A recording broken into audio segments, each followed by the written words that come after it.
This is the Aftermarket Radio Network.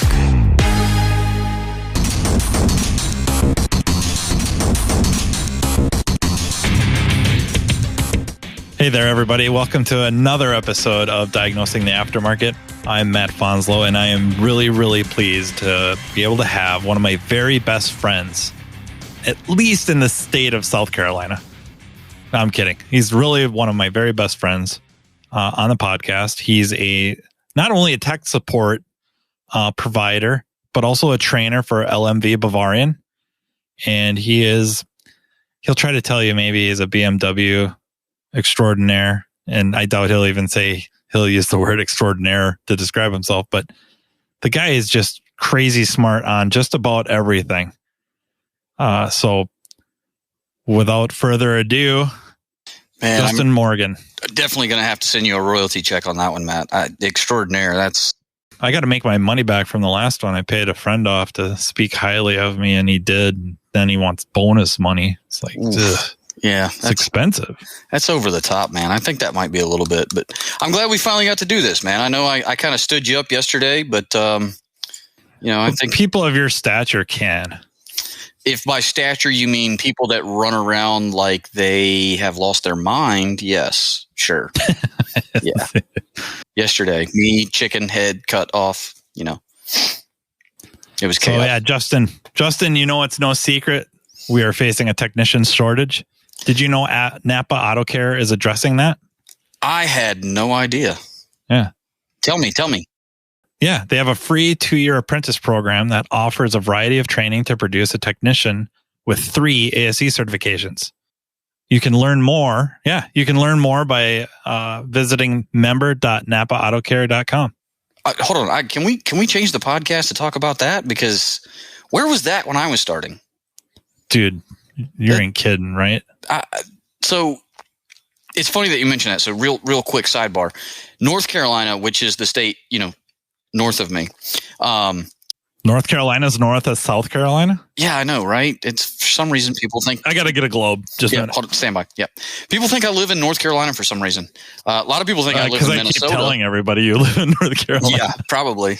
Can't fix BMWs, can't pick out states on a map. He's a Tar Heel. Oh, no. But North Carolina has an apprenticeship program, so quick shout out to Lucas and that team that deals with that. Tanner's involved with it too, I think. But that's pretty cool. So Napa's going to do an apprenticeship program. That's hats off to Napa. That's freaking awesome.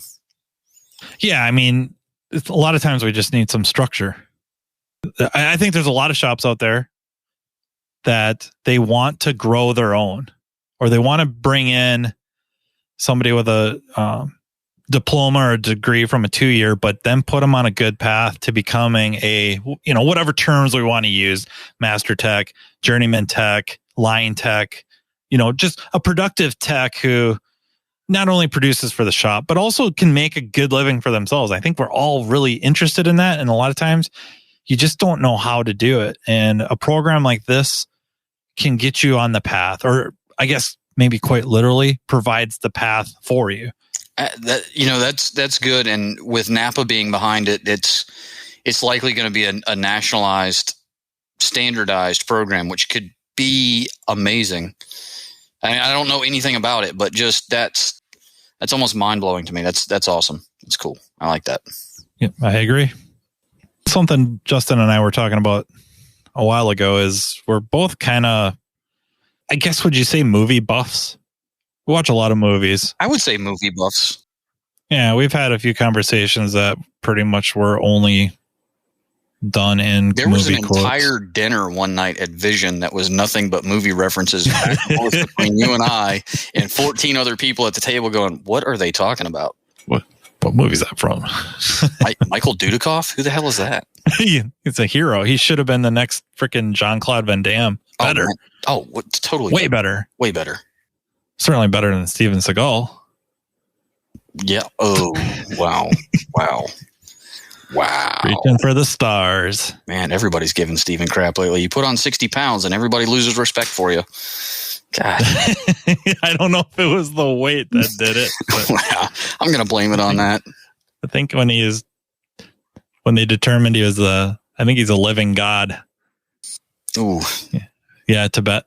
I think the Dalai Lama deemed that he is a living embodiment. Pretty sure. So much crazy there. Yeah. There's a story about him. We're not going to go on a big Steven Seagal riff here, but there's a story that Rob Schneider tells when they were filming. Boy, I think it was Rob Schneider and Steven Seagal. I'm going to go on a limb here. I think it was Glimmer Man, and Rob is invited to Steven's trailer, and Steven, was must be in the back somewhere, the trailer, a huge trailer. And Rob gets in there and sits down, waits, and then Steven walks out, many minutes later, maybe a half an hour later. And he's like, I just read the most amazing script I've ever read in my life. And Rob's like, really? Perks up like genuine interest. Like, really? Who wrote it? And Steven responds, I did. I think I remember this from when Snyder was on Howard Stern one time. He was telling all these stories. Yeah, I think I remember that. That's awesome. It got us to thinking or talking about the way technicians / mechanics are portrayed in media, be it movies, television, and then of course news magazines or the news stings. But especially movies, like I really struggle to find any examples of techs or mechanics that are depicted that are very bright or have their stuff together, aren't former hitmen. Or not criminals. Yeah. Mm-hmm. I think I came up with 2. Oh, wow. You did better than I did. Maybe 3. The third one's pretty weak. The one of them has a huge caveat in it. So the number one, the first one that comes to mind as a mechanic or somebody of great mechanical aptitude that works on fixing things, automobiles. I think they had in the scene a motorcycle that he had some intelligence was Morgan Freeman in The Bucket List. Okay, but yes. I think he must have worked for a municipality or something like that. I don't think it was an auto shop. The other one is Tom Cruise in War of the Worlds, where he's a crane operator, but he must have used to been a mechanic, so he couldn't make enough money being a mechanic, so he runs a crane, which I think those guys that unload the big cargo ships, I think they do a little pretty well for themselves. I think they do pretty well. Probably can't blame them. But he, after the invasion, he fixes the van with a starter solenoid. No mechanic could have possibly figured that out. Yeah. So anyways, nobody else can seemingly drive, but the crane operator can. He's got it. And then the other one is John Travolta in Phenomenon. However, he needed to get a brain tumor before he was very smart. And then he was extremely, extremely smart. That's kind of the MO though, whenever people depict mechanics or technicians, right? Is that, we're not that smart. So we had to get a brain tumor that increases our mental capacity, right? That's kind of a bummer. He can move objects with his mind. Yeah. He could have killed Flat Rate. He could have killed Flat Rate. He could have killed Flat Rate. He could have killed it. So it's funny that you say move things with your mind, because that brought me to the one that I had the epiphany on, which is a story that apparently everybody has missed the entire plot for, which is, the chronicles of a crew of interstellar mechanics, Star Wars, right? I admit I'm a big Star Wars fan, but I did not think about that when I was trying to think of movies with mechanics on there. But you're right. Chewie, they have speeders, and Chewie's he's the flight mechanic, right? Chewbacca. And then, he couldn't fix the hyperdrive, but well, it's okay. The motivator. it's all right. Han got it. It just needed a couple whacks. And then, Luke Skywalker, he was a mechanic. He dealt with the evaporators or the condensers, on Tatooine. It's true. And then with R2-D2. an R2 unit. Yeah, R2-D2. He's a mechanic. He's designed to repair and maintain starships, right? So he probably would have did well on flat rate too, because he's good under fire. He is. He's really good under fire. He's just awesome at it. Another guy that I think might have been okay with flat rate. I'm not ultra positive that he was a tech, but I think he was in the movie Zoom with Tim Allen. I think when he lost his super speed powers, except in his one finger, I think it was his index finger, he still had super speed. He used it to mix his drinks, shaken and stirred. But mostly stirred. He could have, if he'd have had his super speed, he would have killed flat rate too. I still say I think R2-D2 is your best bet. If we had a celebrity face-off, I think R2-D2 is our best choice. I think he's got it. Yeah, I mean, if he was complaining, how would you know? He's just over there beeping. Sounds the same. I mean, that's what it would sound like in most of our shops if we had, a reality show anyway. He's been beeping over there a lot. Does he just need to get recharged, or what's going on? What's going on here? Upgrade him from NiCads to lithium ions. So I'm sure lithium somebody... polymer. Yeah, I'm sure somebody listening at this point is like, what are these two guys babbling on about? Just nonsense of movies. Not nonsense. It's not nonsense. Well, it made sense to us, right? So the question is what's depicted of us? What does that do to our image, right? Unfortunately, I think it's more harmful than we give it credit for, right? It's easy just to say it's fake, right? Movies are fake. The media is fake. But, when it's repeated over and over enough, depicted over and over enough, that stereotype perpetuated over and over and over, it kind of starts becoming true. It does, but, it leads to crazy things, right? The thing that irritates me the most is some of the commercials. There's this AT&T commercial. They had this campaign that they did several years back, and it was OK Service. And one of them was the OK Mechanic. And so a customer comes out and wants to talk to the mechanic, and he says, you guys good at brakes? And he's like, yeah, we're okay. Customer's like, what do you mean you're okay? And he's like, well, we do okay. And so they're talking about the brakes, and he's like, yeah, we fix them. You either stop or you hit something. But either way, you stop. Yeah, either way you stop. The customer is just wide-eyed, just like, what? So that kind of leads us into a bad light. So then, that kind of led us, Matt and I, both down a dark path because we tend to like to take things and run with it just in ridiculous directions. So then Matt kind of started talking about Rocky IV. And I was like, we're jumping right into that. I was like, whoa, bro. What, there's no mechanic in this movie. I'm totally confused where you're at. Well, yeah, I'm going to finish up with a couple more mechanics in the movies. Oh, okay. We'll come back to Rocky IV. So stand by. We have to acknowledge the female contingent. Okay. All right. Yeah. Okay. And I think everybody would right away. I have to assume everybody's thinking My Cousin Vinny, Marissa Tomei. Yep. Right. Yep. The next one, maybe it's at least hinted at it, and I guess demonstrated a little bit is Megan Fox in Transformers. I think it's a little more than hinted, but yeah. Well, she's under the hood of the Camaro.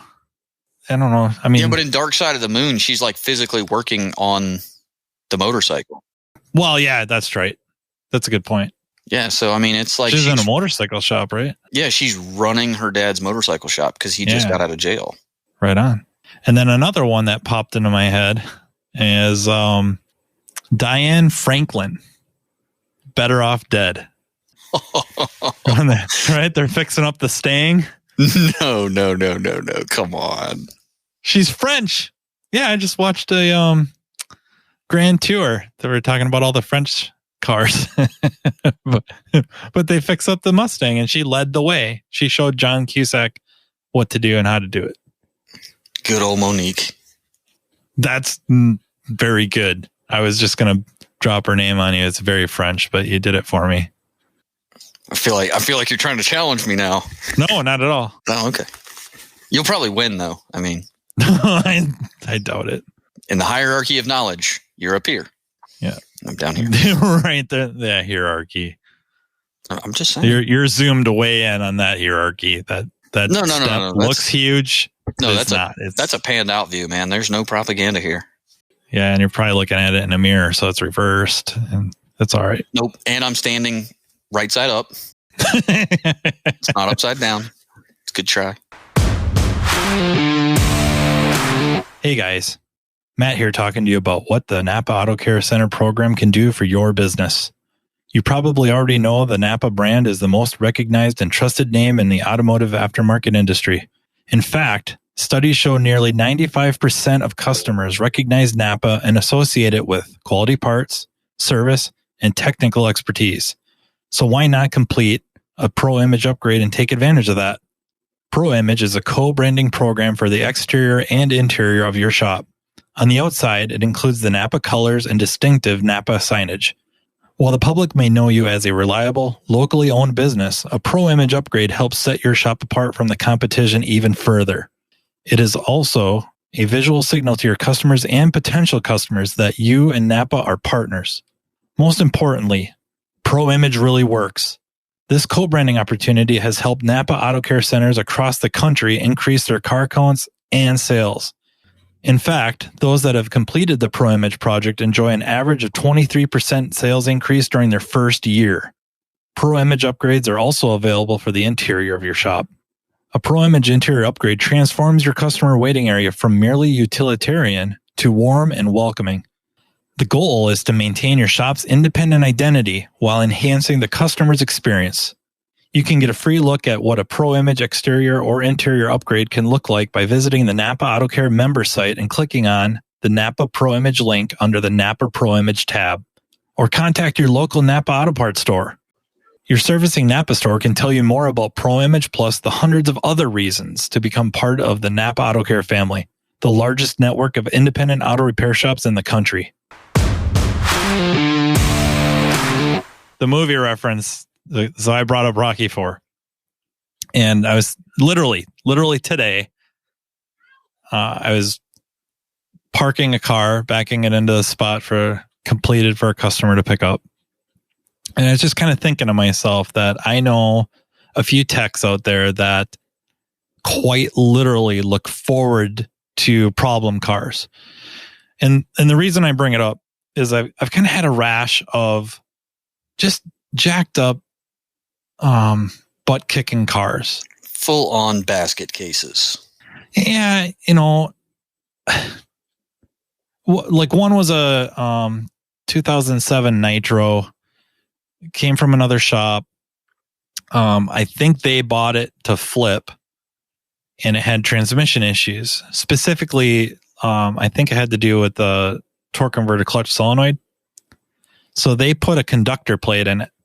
Now, mind you, I just talked about a Dodge Nitro and said conductor plate. So if you're domestic Asian heavy, you're going like, what the heck is a conductor plate?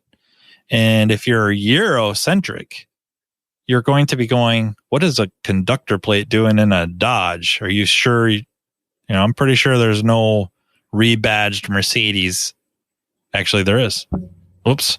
But it's not the, I don't think it's the Nitro, but the transmission, the NAG1 is a Mercedes transmission, and they put a conductor plate in it that didn't fix the issue. They've got a used transmission control module, put it in, more problems. So they brought it to me to program the TCM, and then hopefully that would fix everything. So it programs just fine, but I get a code for variant coding incorrect, which is, again, that's not Dodge speak. That is not Chrysler speak, as far as I know. Definitely not GM or Ford. So I have a variant coding issue, and that's very Euro type words, or I guess Hyundai Kia uses it, and maybe Nissan. But that's just not normal Dodge terminology. Variant coding, like what? What? Well, I don't see any functions to code this thing. And I think, I thought that would be part of programming, but it's not. I don't see anything dedicated to that, to variant coding. Fine. Go to service info and whatever your information source is, Tech Authority or All Data, whatever, that you do what's called an EGS initialization. It's through the scan tool, and mine will not complete. It's unsuccessful every time. So mind you, I have a new conductor plate installed by another shop. I have a used transmission control module. If I compare it to the transmission control module they took out, what they put in was a Siemens unit, and what they took out was a Continental. So now it's like wrestling with, am I wasting my time trying to program this freaking TCM? So what do? Right? So get a new TCM from the dealer. Shows up. It's a Siemens unit. So it's like, okay, I'm not sure now how I feel about this. No, I'm really confused. Yeah. Programs just fine. Fails the EGS initialization. And wrestle around with it. Start messaging friends, specifically John Rogers and Tanner Brandt, and just spitballing ideas back and forth. Do a few capacitive discharges where we short the battery cables together and wait. Tried programming the TCM a few different times. What do we do? It's like, you verify power feeding ground over and over, verify COM, stuff like that. And then John Rogers is kind of like, just for fun, program that PCM again. Because it was at the latest firmware. I shouldn't say again, but program the PCM. PCM was already at the latest firmware version. So it's not like directing you through YTech to reprogram it. Essentially, you kind of force it, right?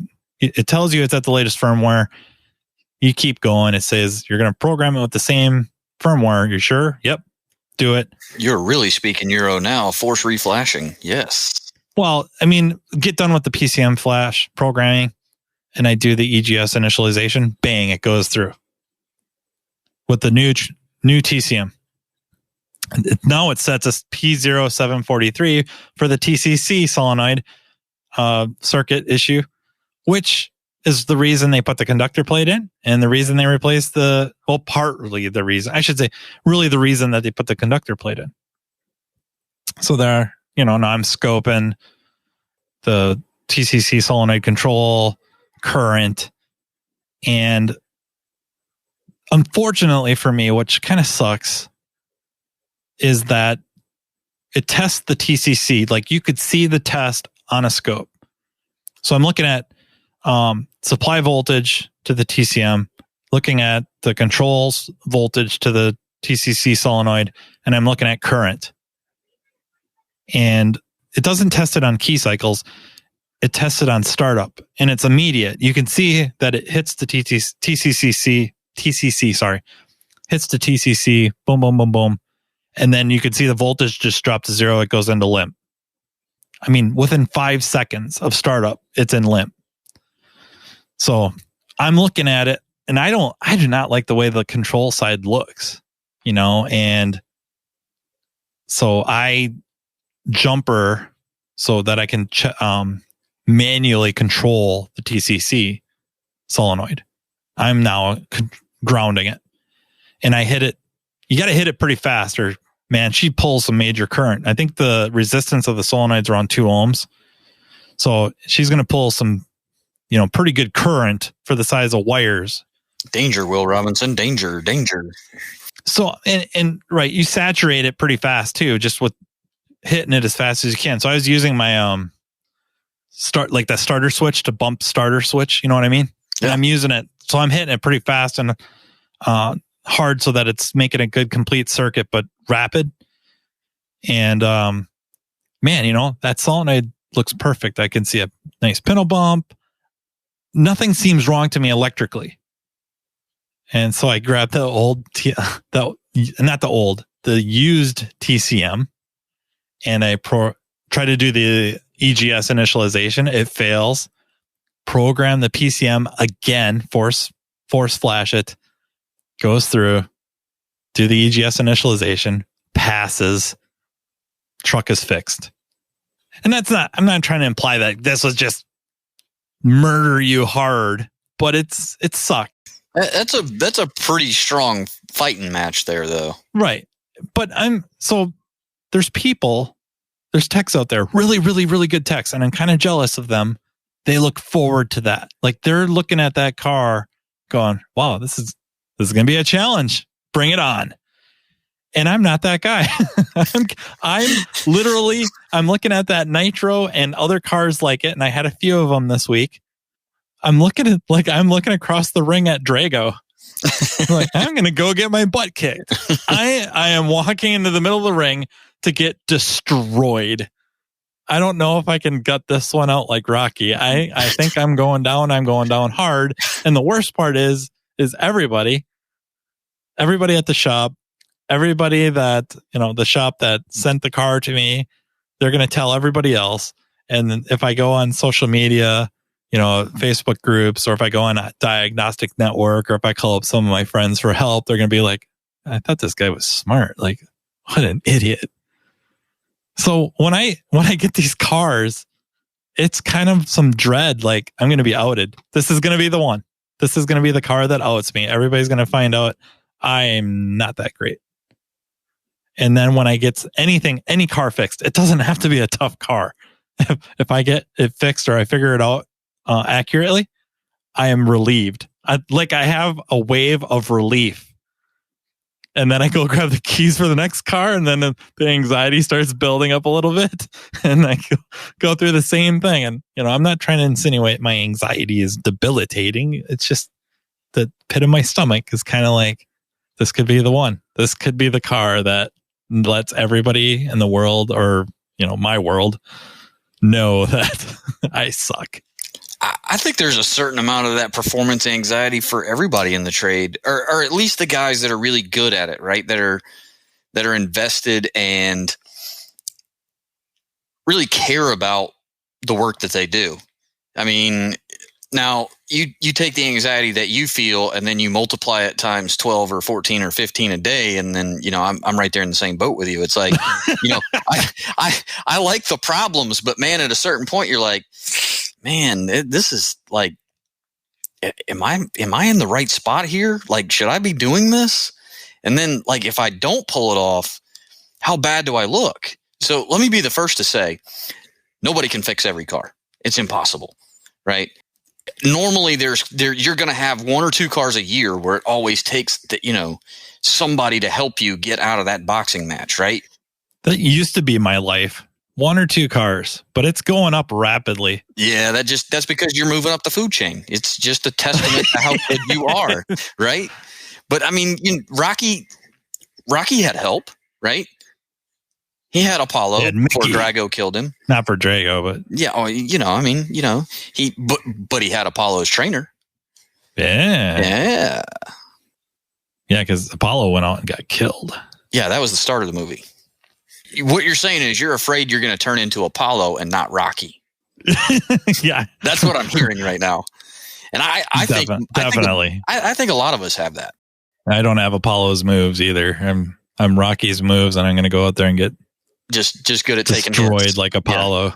Yeah, I'm definitely Rocky. I'm just too stupid to stay down. That's all it is. Dance right into that 2000 PSI punch. So you guys can't see it, but right now I'm kind of digitally punching Matt in the face. He was roided up. He was roided up. Severely roided up.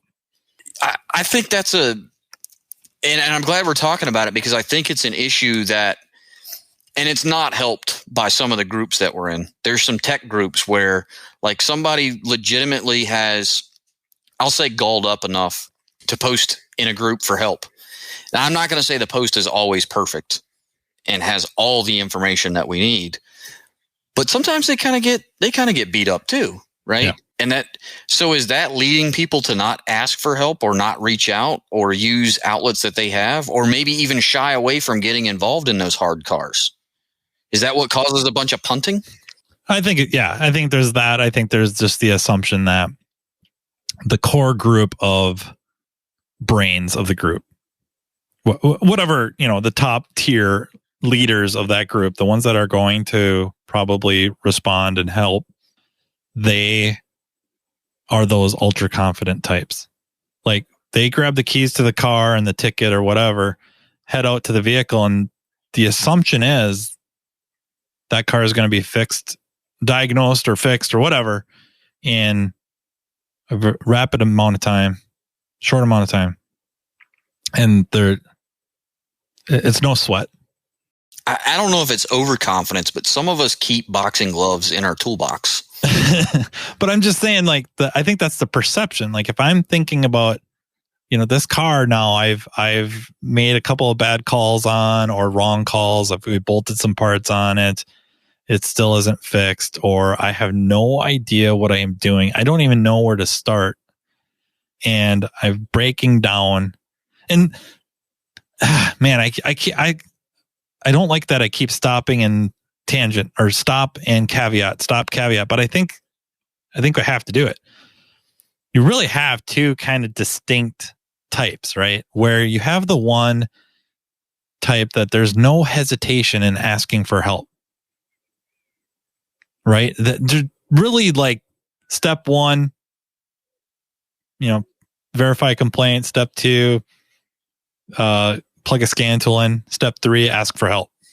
All right. So I'm going to step back and tell you, from tech support side, there's at least the two, maybe a third category that I think you're alluding to, which is reach out early. And then there's don't reach out until it's so bad and so upside down that we're probably going to have to find Merlin in a movie and drag him into this fight.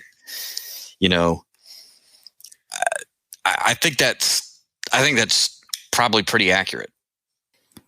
I think those are the ones that catch hell for one reason. And you got the other ones. I think the perception is that when you're hesitant to ask for help, it's because there's some shame involved. And that the fear is you're going to get ridiculed because this group that may help you, they just don't have those types of issues. And I think it's that perception thing. You got that kind of that table type personality. If you play poker, you kind of have this table personality. You play tight, you play loose, whatever. Yeah, you're a numbers guy, you're a math guy, you're a gut guy, whatever, or player. And the assumption is these types do not really struggle with cars, that they kind of are always know what to do. And it's nothing. It's like another day, whatever, bring it. Get my 6 cars or 8 cars or 10 cars or 15 cars a day done. No problem.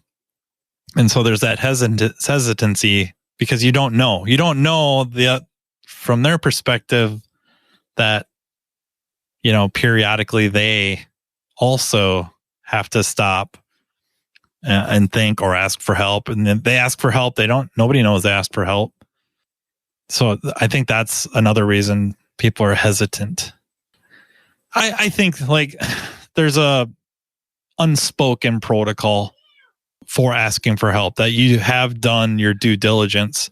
I'm not saying you've made bad calls, but you've done some of your research, at least covered. Yeah, you've attempted.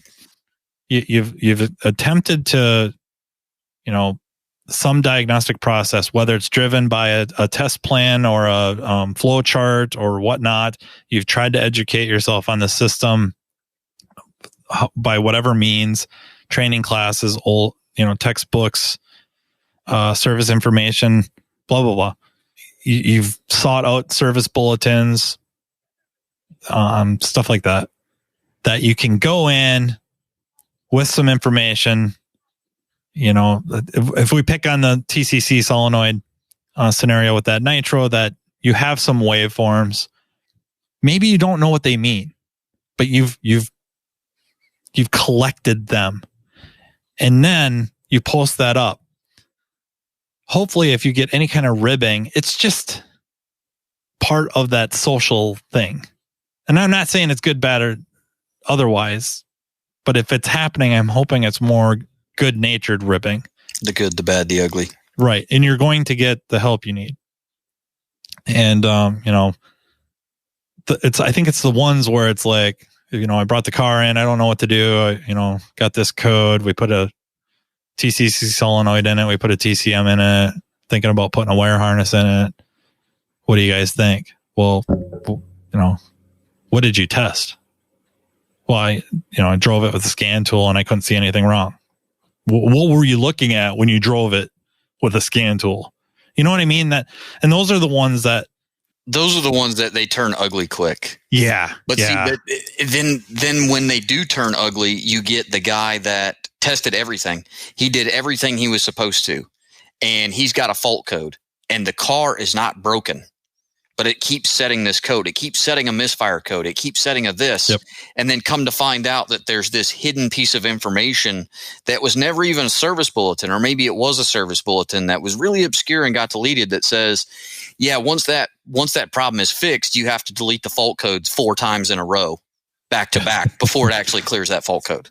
It prevents that guy. So he just keeps staying in the ring fighting Drago.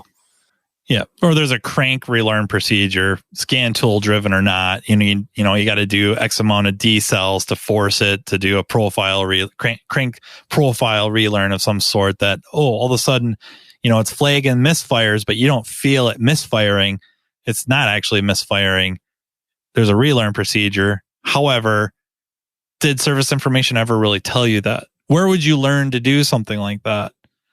And sometimes it's there, sometimes it isn't. Sometimes it's there and, like you said, hidden a little bit.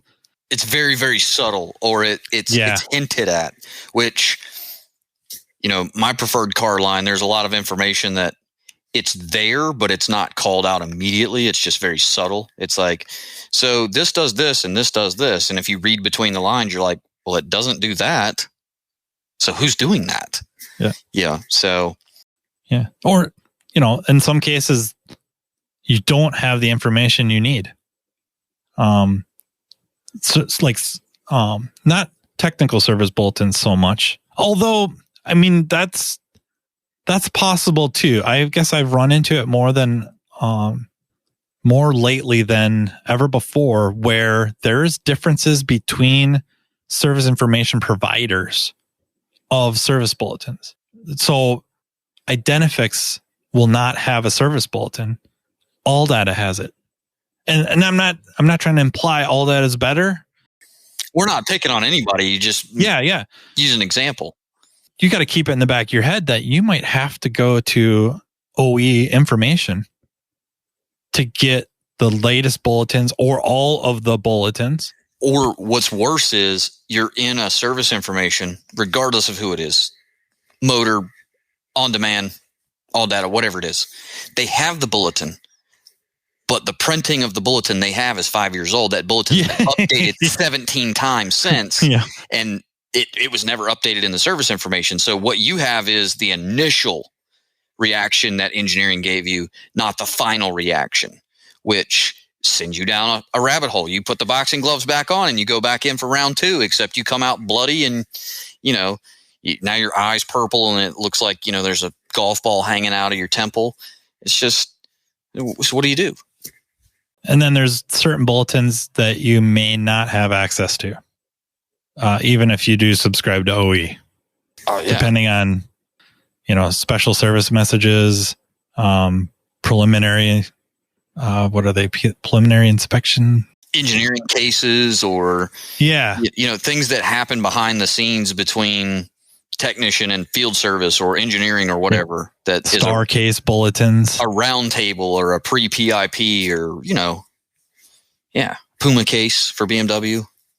Yeah. So when people know about that versus the ones that don't, and the ones that don't are struggling, what other option do you have other than to reach out and ask? I mean, and then hopefully when you get that, like, hey, there's a bulletin for that. Okay, how would I get that? And then hopefully that's where a lot of the improvement occurs is, giving them the info, but then I would want to know how to access that info so I don't have to ask this again. I'm going to ask something else, I'm sure. But what can I do to not have to ask this again and get this answer again? Not maybe this specific repair, but this bulletin. You have to go to this area, this resource, whatever it is, to get this type of information.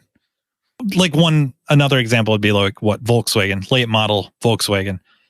Your scan tool is probably not going to be a whole heck of a lot of help aftermarket. No. Volvo. I mean, jeepers. It's not just them. I mean, I'm sure Mercedes, of course. Yeah. Well, I mean, it's kind of a thing that it started with European cars. It's going to continue to migrate to other car manufacturers where I agree wholeheartedly. You have an aftermarket scan tool. It can read fault codes. It can run activations. It can read live data.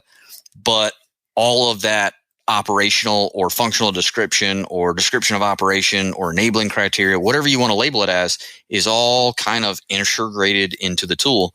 We commonly say hidden in the tool. It's not really hidden. It's integrated into, whether it be a test plan or, a non-electrical diagnosis flow chart or whatever. The things are put into the tool. It's the way of the future. It's been going that way.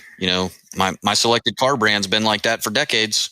Yeah, I had a Volvo in. It was setting the code that was set was reading with multiple aftermarket scan tools. Was a parking aid sensor, ultrasonic. Okay, well, there's like 8 to choose from. Which one? It didn't even tell me if it was in the rear or the front. Roll the diagnostic dice. Yeah, right. Put in all 8. I don't know. And I guess I could have. I'd have fixed it. Yeah, you would have. But I go through the heartbreak, not the heartbreak, but the pain of getting Vita going. Round 3. Yep. I get Vita going. And then now not only do I get a different and specific DTC, which it was the first 5 digits are the same.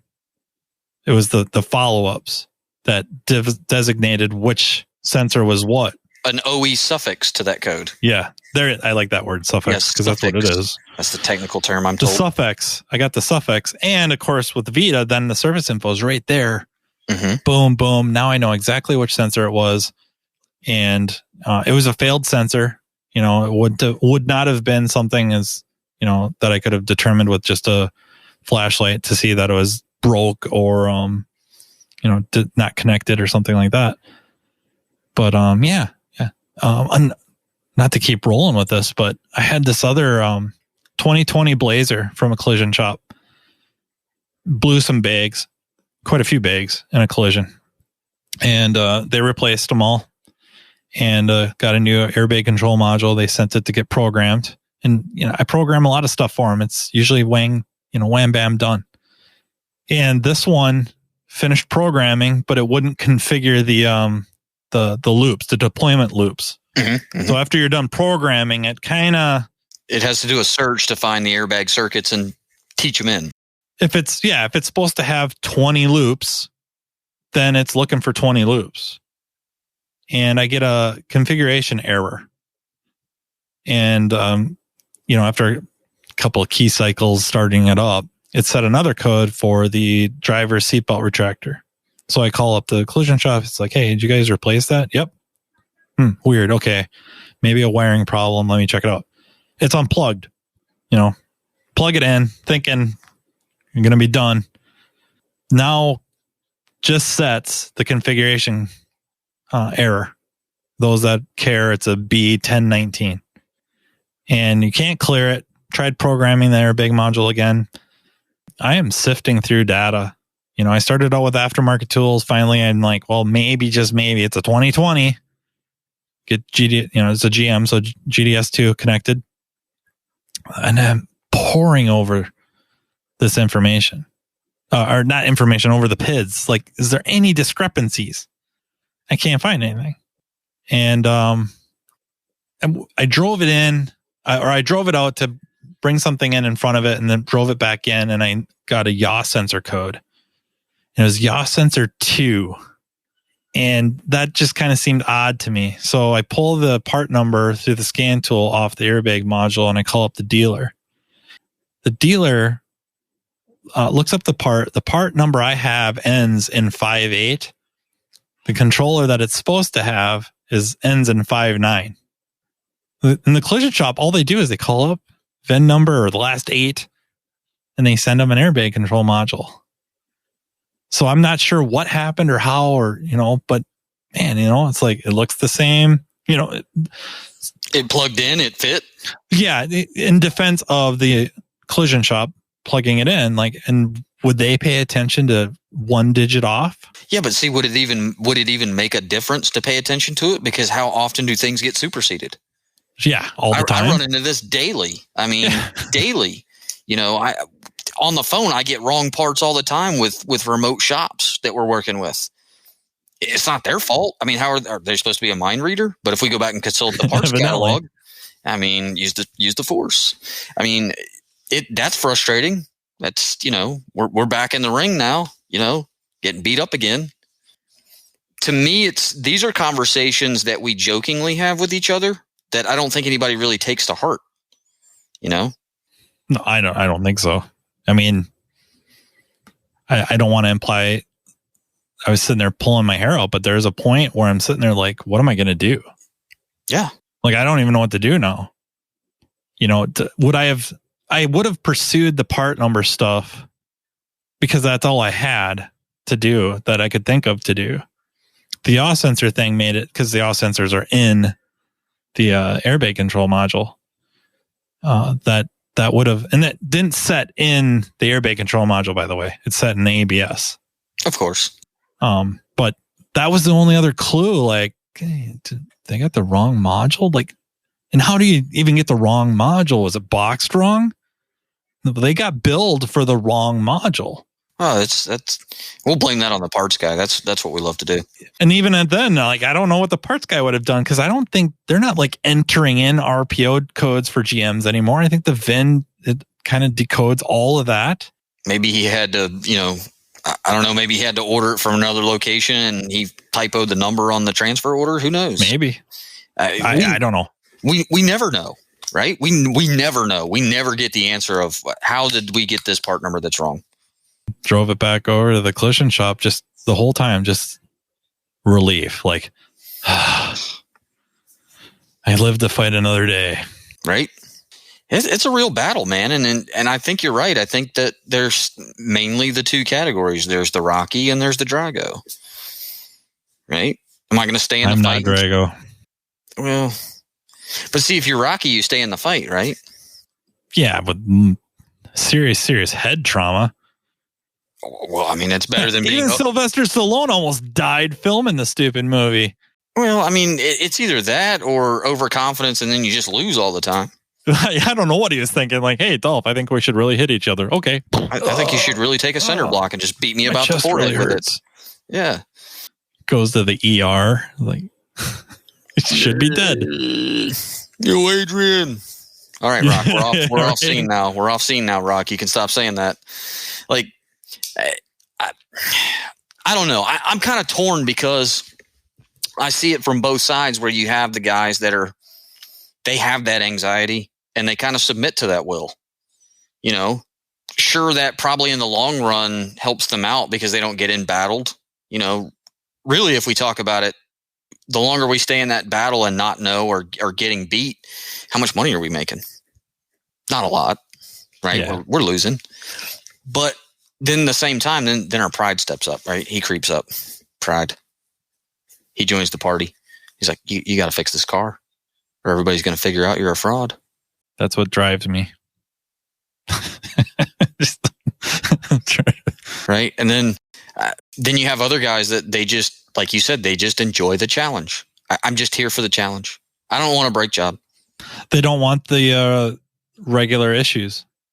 They only want the really jacked up stuff. Some of us seek that out, and it's a mental disease. It's a disorder. There's no cure for it. Just more broken cars. I mean, I'm fairly jealous of that.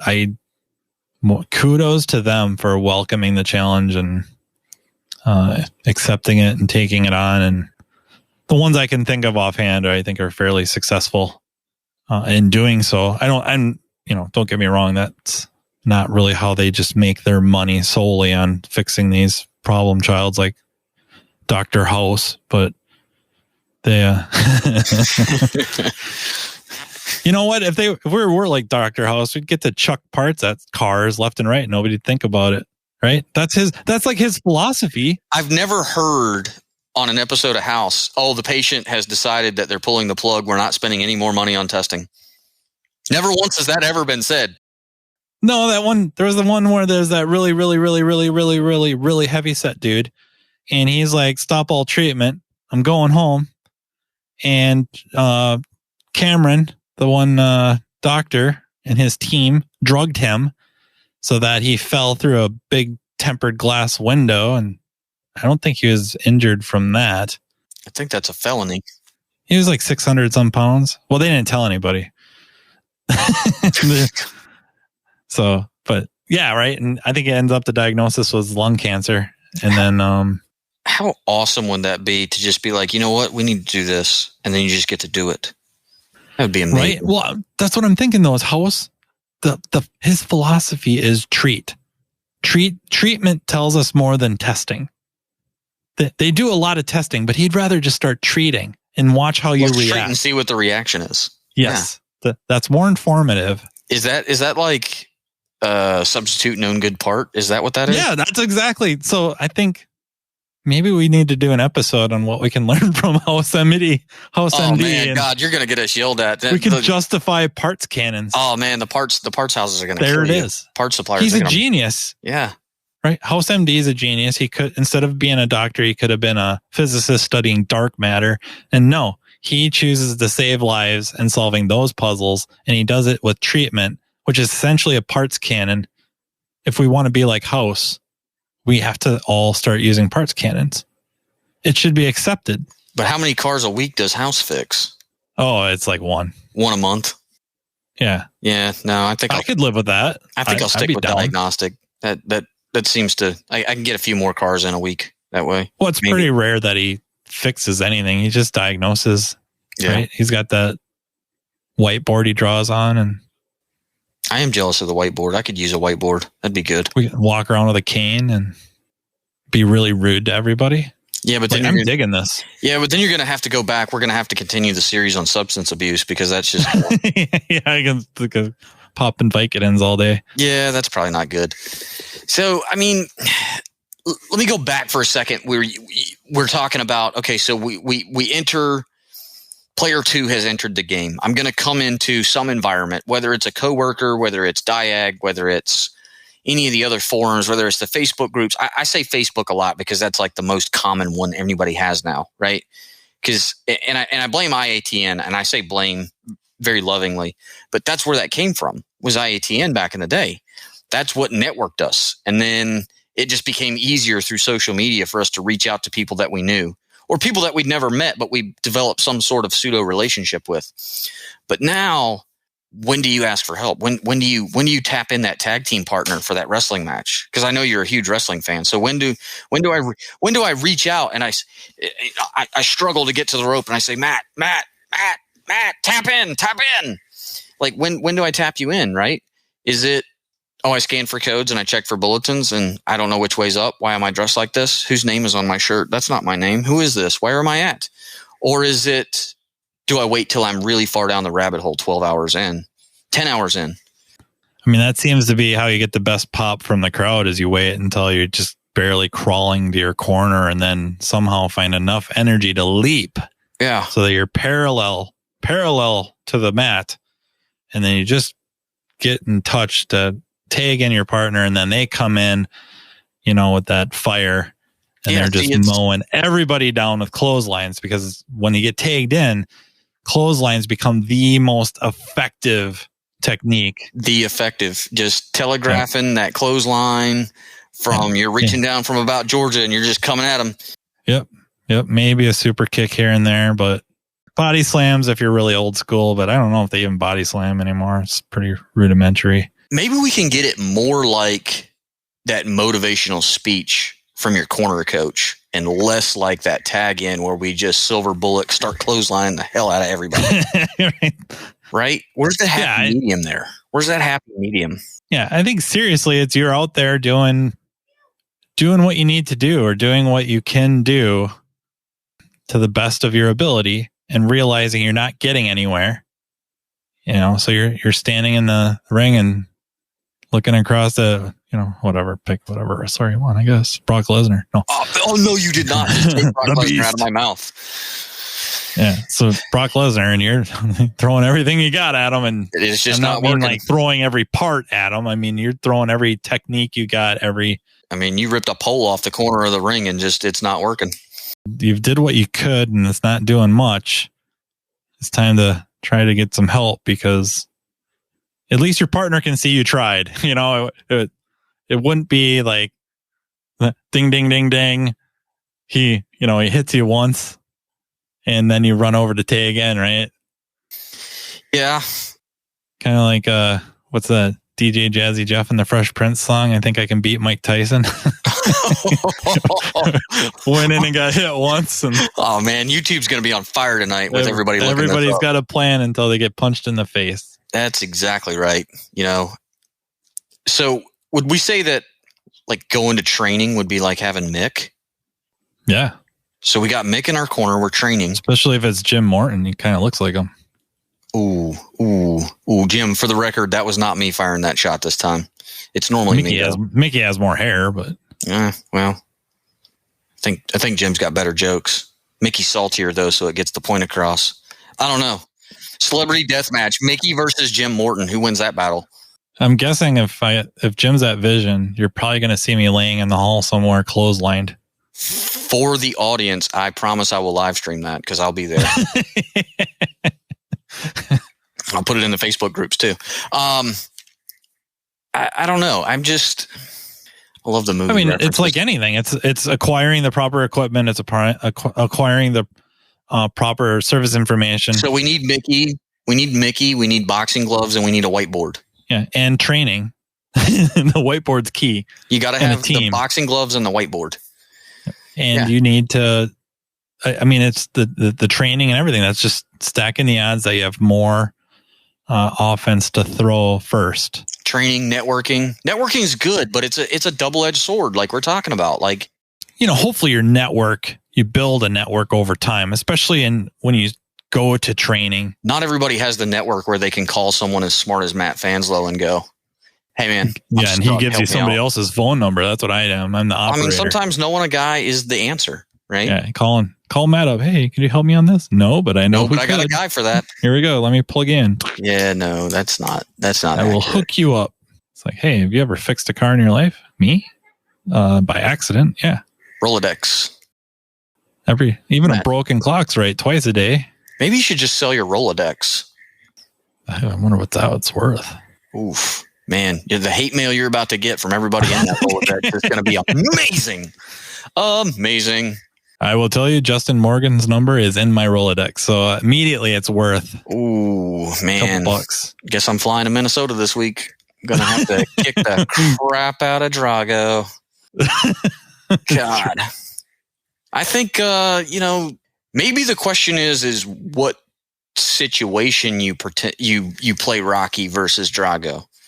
Because there's times where we should tap out. There's times where we should back out. That white towel should be I'm a horrible person to ask that question. I am the wrong person to ask because I have stayed at the shop to diagnose cars even though customers don't want to, just because I have to know what the answer is. I've stayed on the support line until 11 o'clock East Coast programming or diagnosing or muddling something around, trying to just stumble into an answer that makes sense or just trip over something on my whiteboard. I don't know. Where's that break point? I don't know, because this is Cicera 2005, 2006. I posed a question, I believe, on IATN about when do you throw in the towel? When do you give up? When is that problem child car it's not worth it? When Joe Rogan's got you in a Kimura and is about to rip your shoulder out, that's it. Well, and it's it's the ego thing, right? It's that pride, and not just the technician too. It's the service manager maybe, but the owner, management involved as well, where they also want it figured out. Like we want to help the customer. And also, I mean, we want to be that shop too. We want to be the ones that figure it out. Yeah. We want to be that shop that everybody sends their tough cars to because we get them figured out. And I don't blame you. I sympathize greatly. It may not be logical. It may not be business savvy. And so that question led to some answers.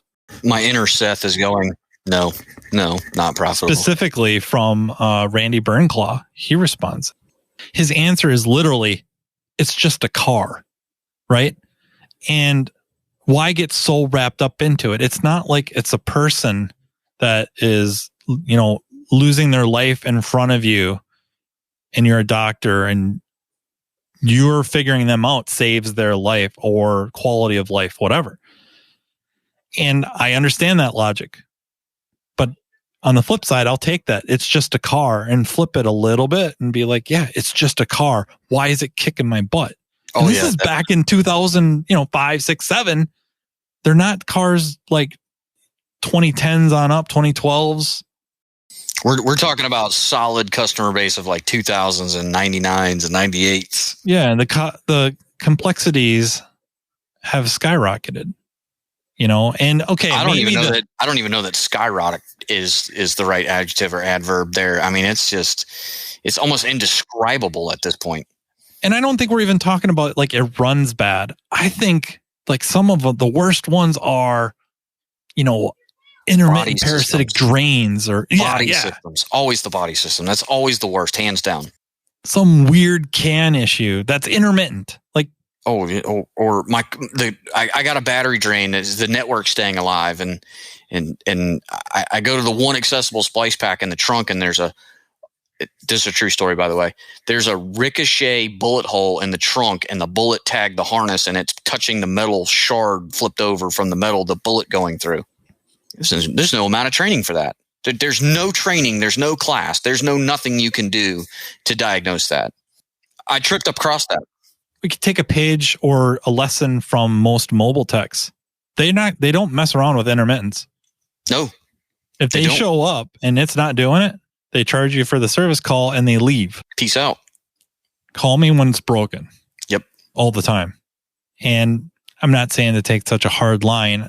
In their world, they have to, right? Because it isn't just pull another car in. It's hop in their car and drive to the next job, which who knows how far away that is. Different business model. But there's some logic to that where, I mean, how much time do you invest in something that the probabilities of success are low?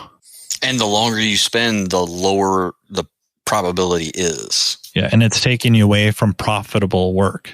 Yeah. And not just from a technician's standpoint, not just, however you're compensated aside. Don't care if it's salary, don't care if it's hourly, don't care if it's flat rate or commission, blah, blah, blah. Doesn't matter what what your pay plan is. The shop's still losing money at that point. Right. Even from the perspective of the boss, the owner, the manager, at some point, it's got to be like, we got to get this profitable stuff in here because A, we have bills to pay. B, you guys want newer, better equipment. We have to have a budget to be able to keep improving. And so that has the weigh in on us a little bit that, coming in on, I mean, I don't know how many, I'm trying to think of like the top tier shop owners, whatever that means too. I'm trying to speak more hypothetically than anything, would really want a tech to come in on a weekend on their own time to stay late after hours to figure this car out. Would there be coaching involved? It's like, hey, I am so happy that you care this much and you have this desire, but man, go home, go be with your family. Compartmentalize. Yeah. It's your weekend. Go do what you do. Go. It's an addiction. It becomes an addiction. Yeah. I mean, and just that gotta know. Gotta know. And not just because I gotta figure out that car. What I if want to figure out where my process is broken, or what is it I don't know? Like, that's one thing. It's like, I think there's a big difference in these two phrases. In my world, I think they're huge differences. And this is me speaking. I hate being wrong. I hate it. Okay. But some people might think that's very similar to saying, I always want to be right, or I have to be right. Probably more so that second one. I have to be right. No, To me, that's way different. That is way, way, way different. I don't have to be right. I just don't want to be wrong. I hate being wrong. Yeah. And I'm wrong a lot, but I hate it. Oh, and so I want to know, so I'm not wrong. And I want to get to be whatever that is, more knowledgeable, whether it's more knowledgeable about that car, fix my process a little bit better, have this nugget of, experience / wisdom for either another car that I'm involved with, or, hey, my buddy Justin calls me up and he's like, dude, I'm kind of getting my butt kicked. I got this, blah, blah, blah. And I'm like, you admit that you're at the top of the hierarchy. No, yes. I'm the the higher ups that you called first were busy. No. There's no backpedaling here. That's not. I'm not backpedaling. This is how it works. You start out with your number one, who no, and then you work your way down, and you start getting down into the 20s, and then my name pops up. Yeah, I'm carrying. And you call, and I answer. Yeah, I'm back here carrying your luggage. I answer because I'm needy, and then you're like, I'm getting murdered on this car, and I'm like, no way, this is really happening. And then I turn on my recorder, and then I say, I've run into something very similar, and it was easy. I had it figured out in 5 minutes. Yeah, right. It took me 5 months, but you don't know that. Unrealistic. That's why people don't ask for help. Never happens. This is exactly what happens. Oh, come on. You didn't know that? That happens all the time. How could you not know that? God. I would start out that way, and then I would tell you the truth that I got slayed. Such an idiot. God. How many hours you got in on it, Justin? Oh, about 3. Call me back in about 30 more, and then I'll talk. Put in the work. Then we can sympathize with each other. Then I'll tell you. Yes. Then I'll tell you. When you make the emotional investment I did, I will tell you what's when you come to the dark side, you will realize your powers. Yeah. No, and then my luck is I'll tell you what it was, and he'll do it, and it won't fix it anyway. That's exactly what's going to happen. And then I'm like, hey, man, you were wrong. You were wrong. You were wrong. I hate being wrong. Ah, God. Gee, golly willikers. How much are airline tickets to South Carolina? Well. Why can't you live in North Carolina? It'd be closer. It would be. I get that all the time. How come you can't just live in Minnesota? Not from you. Yeah. From other people I know in Minnesota. You just need to move to Minnesota. Nope. The air hurts my face. Not moving there.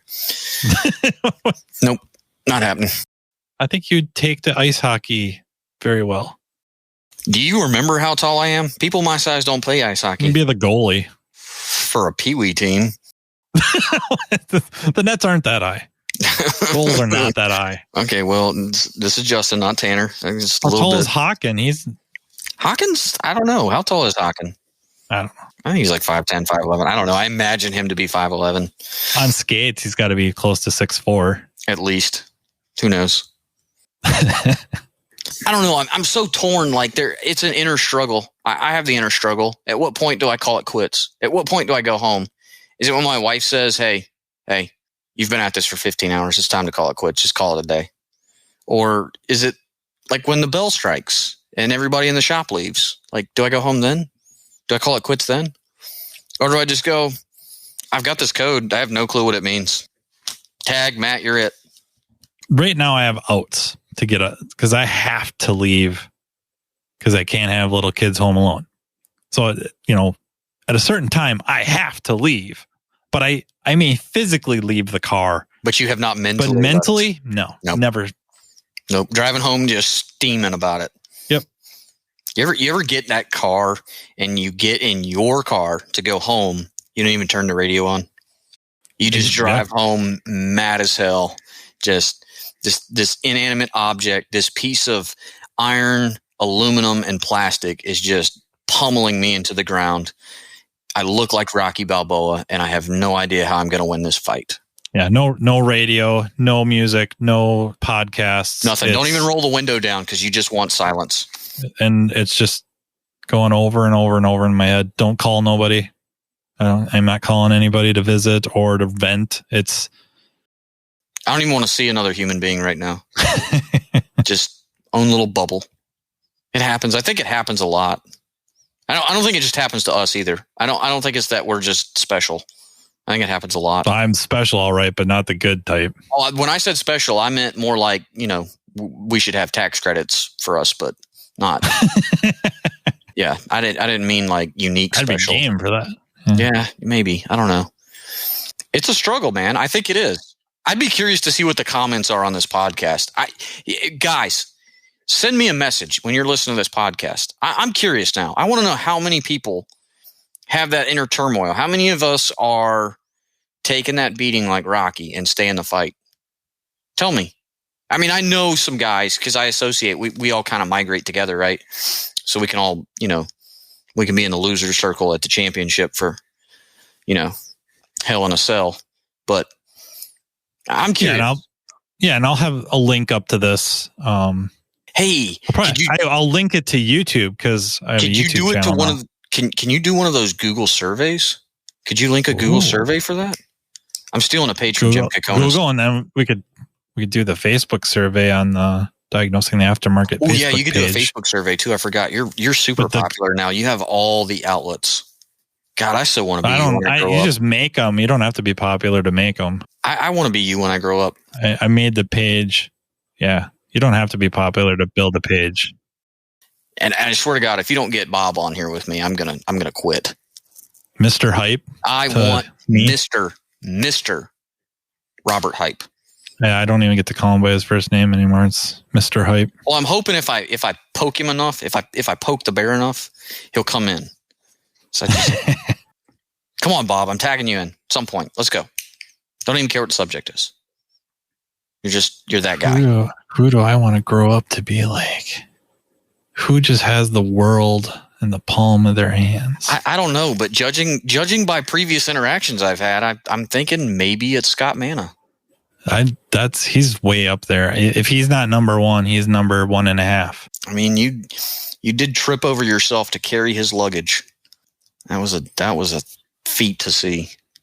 The best one was the wrestling match about who was going to sit in the back.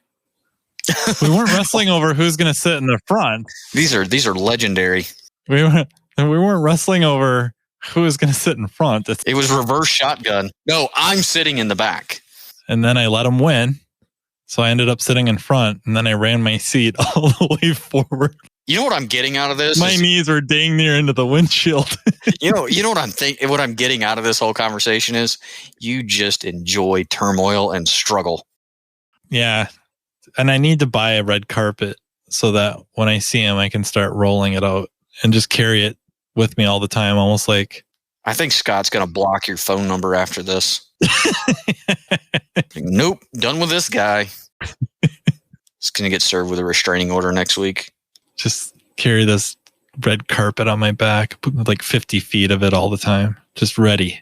I'm really curious. You've got me peaked now. I want to know. I want to know what I don't know, and what I don't know is what guys do.